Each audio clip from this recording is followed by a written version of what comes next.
Honeymoons, right. You picture champagne beaches, maybe a little awkward sunburn, but definitely not what happened to the couple in our deep dive today. Their romantic getaway turned into a legal battle, all because of accusations of racial profiling against American Airlines. It's a stark reminder that even moments designed for celebration aren't immune to the realities of bias. You got that right. We're taking you through a segment from Law and Crime's Sidebar Show. They're breaking down a lawsuit against American Airlines, and our job today is to figure out what these accusations are and how the legal arguments stack up. Ready to unpack this? Let's get into it. What makes this case particularly compelling is how it highlights the potential for bias to infiltrate everyday experiences. We're talking air travel, something many of us do regularly. Okay, so let's introduce the couple at the heart of this. Anthony Williams, a retired black officer, and his wife, Katerina Shashula, a white woman from Russia. They were flying from Arizona to Miami for their honeymoon back in September 2022. I mean, can you imagine? Honeymoon turned legal battle. The irony is almost two-pointed, isn't it? A time meant for joy becomes a source of immense stress and legal challenges. And the thing is, it all started with an accusation from another passenger, Peter Salz. He claimed Anthony was trafficking his own wife. And it gets wilder. Two American Airlines employees, Michael Wilfong and Enel Rodriguez, allegedly took Sal's word for it and reported the accusation to law enforcement without investigating. That lack of investigation is a major point of contention. It raises serious questions about whether unchecked biases might have influenced the actions taken. Totally. So the couple lands in Miami. They're met by Miami-Dade police, questioned, detained. You can't even picture the humiliation and distress. And here's the kicker. The lawsuit claims there was no evidence backing up this accusation. They even have a photo of the couple smiling on the plane together, which really makes you question what was going on in that other passenger's head. It certainly emphasizes how easily unfounded accusations can escalate, especially when you factor in the possibility of racial bias. The couple's attorney, Jasmine Rand, argues this is far from a one-off situation. She brings up the case of David Ryan Harris, a musician who was accused of trafficking his own biracial children. This pattern of suspicion falling on interracial couples or families is incredibly alarming. It points towards a deeply ingrained bias that links interracial relationships with criminal activity. It's unsettling, to say the least. Rand's core argument is that American Airlines doesn't properly train its employees to spot and handle reports from passengers that could be discriminatory. The employees in this case didn't even try to investigate before calling law enforcement. It underscores the critical need for robust training programs within airlines. Staff need to be equipped to recognize and address biases, whether conscious or unconscious. Without that, situations like this can easily escalate. And guess what? This isn't the only time American Airlines has been accused of this kind of behavior. The sidebar segment mentions two other examples. In January 2024, 3 African-American men were supposedly kicked off a flight without a valid reason. And those additional cases raise concerns about a potential systemic issue within the airline's culture. We're not just looking at isolated incidents here. A pattern may be emerging. Exactly. And then in February 2024, a retired African-American judge, Pamela Hill, claimed she was discriminated against on a flight. Taken together, these cases paint a troubling picture. It suggests a possible systemic bias influencing how certain passengers are perceived and treated during their travels. You would think an airline would be all over this kind of feedback, right? But the response from American Airlines has been underwhelming, to say the least. They issued a generic statement to the media, but haven't directly addressed the couple or their lawyer. This raises an important question. How committed is American Airlines to truly addressing these concerns? Or are they attempting to minimize the issue? Right. Actions speak louder than words, especially when it comes to sensitive issues like discrimination. Now, let's delve into the legal specifics of the lawsuit. It outlines several claims against American Airlines: race discrimination in contract, false imprisonment, intentional infliction of emotional distress, and negligence. So breaking it down, race discrimination in contract basically means they're saying the airline didn't hold up its end of the bargain. When it came to treating the couple equally based on the terms of their ticket, they paid for a service, but their experience was completely warped by what appears to be discriminatory actions. It's arguing that inherent within any contract is a promise of equal treatment, and that promise was broken in this case. Then there's false imprisonment, which stems from the couple being detained after they landed. This claim zeroes in on the restriction of their freedom of movement, which is a fundamental right, and how that was violated. Intentional infliction of emotional distress is pretty self-explanatory. The airline's actions directly caused significant emotional harm to the couple, essentially ruining what should have been a happy honeymoon. It's a legal acknowledgement of the psychological and emotional toll discriminatory experiences can take on individuals. It's not just about the event itself, but the lasting impact it has. And lastly, there's negligence. The lawsuit argues that the airline failed to train and supervise its employees properly, which led directly to the couple's awful experience. This puts the onus on the airline to ensure its staff is equipped to handle potentially sensitive situations without resorting to discrimination. It emphasizes their responsibility in preventing such incidents. Now, you might be thinking this is all about a big payout, right?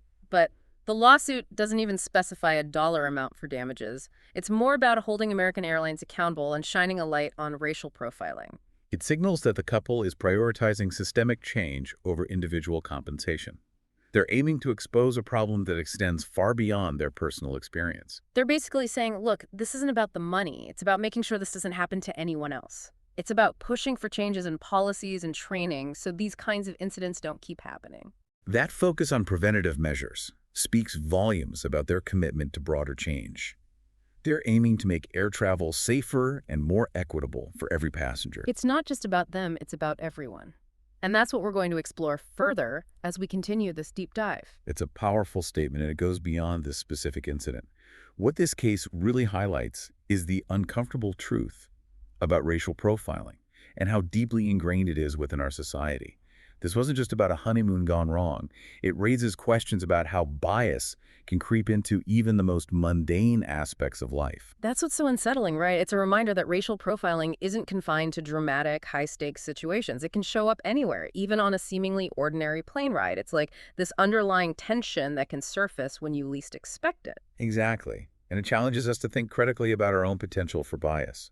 We like to believe we're fair and unbiased, but this case forces us to confront the possibility that our perceptions might be influenced by factors we're not even aware of. It's almost like this case acts as a mirror, reflecting back some hard truths about ourselves and society as a whole. A powerful analogy. And it underscores the importance of being aware of our own biases, especially in situations where tensions might already be running high. Yeah. Think about the context of air travel, delays, cramped spaces, security concerns. It can create a pressure cooker environment. And when you're in that kind of pressure cooker, it's easier to make snap judgments about the people around you, right? Your stress levels are up, your patience is thin, and suddenly everyone starts to look suspicious. Precisely.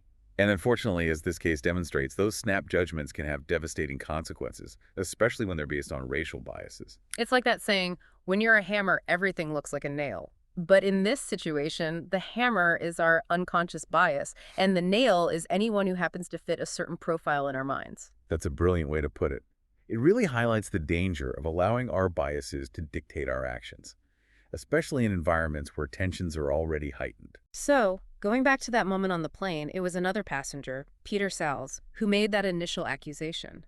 It makes you wonder what was going through his head. What made him jump to such a conclusion? That's a crucial aspect to consider. It wasn't airline staff who first raised concerns. It was a fellow passenger. This raises questions about the role of bystander intervention and the responsibility we all share in addressing potential bias. It's like, what's the appropriate response in a situation like that? Should we as passengers be more aware of our surroundings and speak up if we see something that seems off? Or is it better to leave it to the professionals like the flight attendants or the pilot? It's a complex dilemma. While it's essential to be mindful and observant, it's also crucial to consider the potential risks and consequences of intervening directly. A more cautious approach might involve discreetly reporting concerns to airline staff, rather than directly confronting individuals, which could escalate the situation unnecessarily. That makes sense. It's about finding a balance between being aware and being cautious. It's not always easy to know the right thing to do in those moments. Exactly.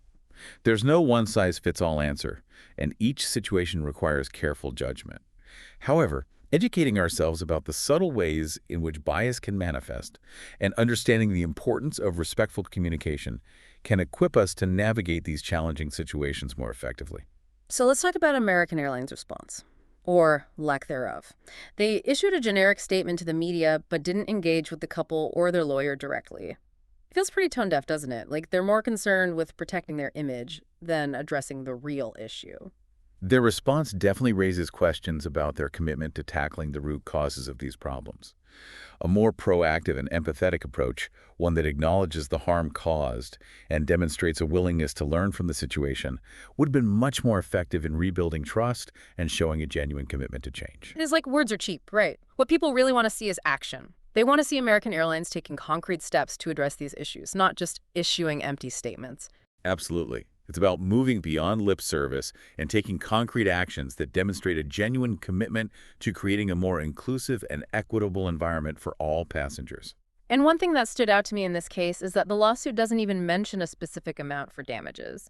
It seems like the couple's main goal isn't about getting a big payout. It's more about making a statement, holding American Airlines accountable, and trying to prevent similar situations from happening in the future. You're right. It suggests that their motivation stems from a desire for justice and systemic change, rather than personal financial gain. Their pursuit of policy changes and training reforms reflects a deep commitment to ensuring a safer and more equitable travel experience for everyone. It's about creating a system that protects people, not profits. Exactly. They're using their experience to advocate for change that will benefit not just themselves, but countless others who might be vulnerable to similar forms of discrimination. It's a powerful reminder that individual actions can have a ripple effect, sparking broader conversations and pushing for systemic change. But is a lawsuit the most effective way to bring about that change? I mean, legal battles can be long and drawn out, and they don't always result in the outcomes people hope for. Are there other ways to address these issues and make a real difference? That's a great question. While legal action can certainly be a powerful tool for holding institutions accountable and forcing them to confront their shortcomings, it's not the only path towards creating a more just and equitable society. That's a great question.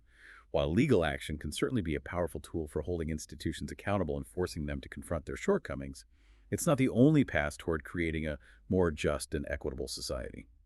So what else can be done? I mean, education and awareness are important, but how do we translate those into tangible actions that actually create change? One impactful step is supporting organizations dedicated to combating discrimination and promoting racial justice. Groups like the NAACP, the Southern Poverty Law Center, and others play a crucial role in advocating for policy changes. Providing legal representation for victims of discrimination and educating the public about the pervasive nature of bias. By supporting these organizations, we can contribute to their efforts and amplify their impact.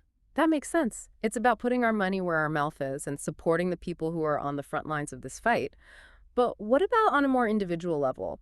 What can we do in our everyday lives to challenge these biases and create a more just world? One of the most effective yet often overlooked actions is engaging in open and honest conversations about race and racism with our friends, family, and colleagues. It's about creating spaces where these difficult conversations can happen, where we can challenge our own biases, learn from different perspectives, and build empathy and understanding across racial divides. But those conversations can be tough, right? People get defensive, emotions run high, and it's not always easy to find common ground. It can feel like navigating a minefield sometimes. You're absolutely right. These conversations aren't always easy, but they're incredibly important. They allow us to challenge our own assumptions, learn from others' experiences, and create a more nuanced understanding of the complex realities of race and racism. So where do we even start? Do we just blurt out, hey, let's talk about racism? That doesn't seem like the most effective approach. Perhaps not. The key is to approach these conversations with sensitivity, respect, and a willingness to listen and learn. There are resources available to help guide these conversations in a productive and respectful way. Organizations like Race Forward and the Anti-Defamation League offer workshops, toolkits, and online resources that provide guidance on navigating these complex topics. It's about being informed and prepared before diving into these conversations.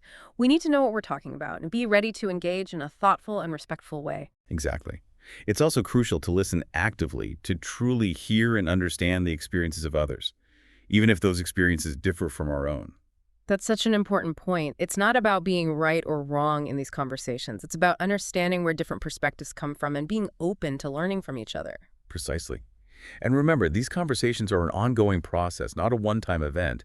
It's about continuous learning, self-reflection, and a commitment to creating a more just and equitable society. It's not about reaching some magical endpoint, but about constantly striving to do better and be better. And that ongoing effort is what will ultimately lead to meaningful and lasting change. Okay, so we've talked about supporting organizations and engaging in difficult conversations. What else can we do? What about in our workplaces or communities? Are there actions we can take in those spaces to challenge these biases and create more inclusive environments? Absolutely. We can advocate for diversity and inclusion initiatives in our workplaces and schools. This could involve pushing for more diverse hiring practices, creating mentorship programs for underrepresented groups, or developing training programs that address unconscious bias and promote cultural sensitivity. So it's about being proactive and pushing for changes within the systems and institutions we're a part of. Exactly. We can also support businesses owned by people of color and patronize diverse cultural events and institutions. This not only helps to promote economic empowerment and cultural understanding, but also sends a message that we value and support diversity in all its forms. It's about putting our values into action and making conscious choices that align with our beliefs. But what about our social circles? Do we need to diversify our friend groups? That sounds a bit forced, doesn't it? It's not about forcing diversity for the sake of appearances, but about being open to forming genuine connections with people from different backgrounds and experiences. It's about expanding our horizons and being intentional about who we spend time with. Precisely. And that can happen organically through shared interests, community involvement, or simply being open to new experiences and meeting new people. It's about breaking out of our comfort zones and embracing the richness that comes with diversity. And recognizing that a more diverse and inclusive society benefits everyone. Absolutely. It's not about us versus them. It's about building a world where everyone feels seen, heard, and valued, regardless of their background or beliefs. It's about recognizing our shared humanity and working together to create a world that's truly equitable and just for all. You've hit the nail on the head, and that's a world worth striving for every single day. And this whole situation really hits home when you think about how often we fly. It's true. Airports and airplanes, they're like these melting pots, aren't they? Everyone's crammed together, rushing to get where they need to go. Right, you're stressed, you're tired, you're delayed, suddenly everyone starts to look suspicious. And unfortunately, as we've seen in this case, those snap judgments can have devastating consequences, especially when they're rooted in racial bias. It's like that saying, when you're a hammer, everything looks like a nail. But in this case, the hammer is our unconscious bias, and the nail is anyone who fits a certain profile. A powerful analogy, and it underscores the importance of being aware of our own biases, especially in situations where tensions are already running high. Because, let's be honest, none of us want to think of ourselves as prejudiced right now. Yeah. But this case is a stark reminder that we all have the potential for bias, whether we realize it or not. Absolutely. It's a challenge to confront those hidden biases, to acknowledge that our perceptions might be clouded by factors outside of our conscious awareness. So how do we do that? How do we start to unpack those unconscious biases and make sure they're not driving our actions? It's a journey, not a destination. Wow. It starts with self-reflection, with honestly examining our own beliefs and assumptions. It involves seeking out diverse perspectives, actively challenging the stereotypes we might have unknowingly absorbed. And it's about having those uncomfortable conversations, isn't it? With ourselves, with our friends and family, with our colleagues. Conversations about race, about prejudice, about the ways in which our society continues to privilege some groups over others. Precisely. Those conversations can be challenging, but they're essential for dismantling the systems of oppression that perpetuate these harmful biases. Because it's not just about being politically correct. It's about creating a world where everyone feels safe, respected, and valued. It's about recognizing our shared humanity and building bridges of understanding across our differences. Beautifully put. And imagine if we can achieve that. Incidents like the one we've discussed today would become increasingly rare. A world where honeymoons are filled with nothing but joy and love, free from the fear and suspicion that stem from racial bias. That's a world worth fighting for. So if we could leave our listeners with just one thought today, what would it be? I think the most important takeaway is this. We all have a responsibility to confront unconscious bias, both within ourselves and within our society. It begins with awareness, with acknowledging that these biases exist and could have a real impact on people's lives. And it's about taking action, speaking up when we see injustice, supporting organizations fighting for equality, and challenging ourselves to be more mindful and intentional in our interactions with others. Remember, even small acts of courage and compassion can create ripples of change. And those ripples, when multiplied across millions of individuals, have the power to transform our world. So let this deep dive be a call to action. Let's commit to building a world where everyone can fly free, not just physically, but also free from the weight of prejudice and discrimination.